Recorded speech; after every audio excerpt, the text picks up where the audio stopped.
म चाहिँ अब हाम्रो हाम्रो हाम्रो आफ्नै टिममा छौँ, आफ्नै टिममा चाहिँ हामी उयोहरू गर्दैछौँ होइन बनोस्, राम्रो गरोस्। र मेरो मेन शुभकामना चाहिँ जनताका लागि हुन्छ, यो किसानका लागि होइन।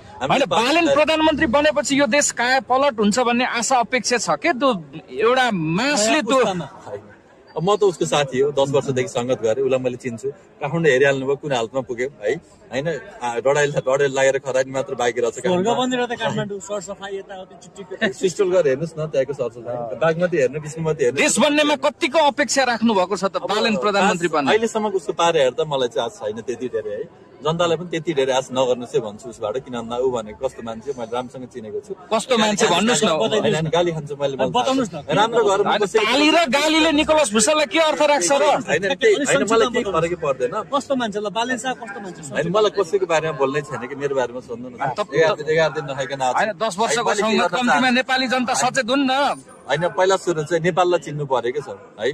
तपाईँ किशोरलाई चिन्नु पर्यो, तपाईँ प्रिन्सलाई चिन्नु पर्यो है।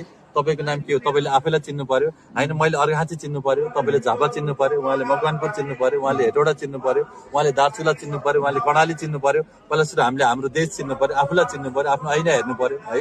अरूको बारेमा हामीले सजिलै नराम्रो भनिदिन्छौँ, सजिलै राम्रो भनिदिन्छौँ। त्योभन्दा पहिला होइन म के हुँ, मलाई भगवान्ले किन पठाउनु भयो होइन। गरिब देशमा जन्मिनु होइन गल्ती होइन साथी, गरिबी देशमा मर्यो भने हाम्रो गल्ती हो।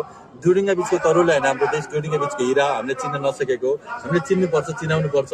जसरी पृथ्वीराज शाहले देश एकीकरण गर्नुभयो तर अझै पनि मन एकीकरण गर्न बाँकी छ। देशमा जनयुद्ध सकियो तर मनयुद्ध अझै सकिएको छैन। त्यही भएर सारा नेपाली मिलेर म 3टा अभियानमा साथ दिन अनुरोध गर्न चाहन्छु। आत्मनिर्भर नेपालमा अभियान, देशको खाउँ देशको लाउँ देशमै रमाऊ होइन। 13 खरब र 14 खरबको जुन हाम्रो डेफिसिट छ त्यो डेफिसिट यसलाई हामीले कम गरौँ, आयात निर्यातमा होइन ब्यालेन्स लियौँ।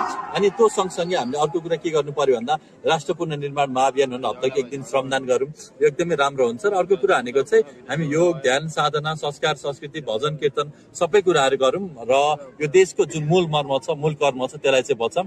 र पृथ्वी जयन्ती जुन 27 गते हुँदैछ सबैजना काठमाडौँ आइदिनु होला। र प्रत्येक नेपालीले घरमा एउटा देशको झन्डा, पार्टीको झन्डा लिएर आउँछन्, कसैले यो झन्डा लिएर आउँछन्, कसैले ऊ झन्डा लिएर आउँछन्।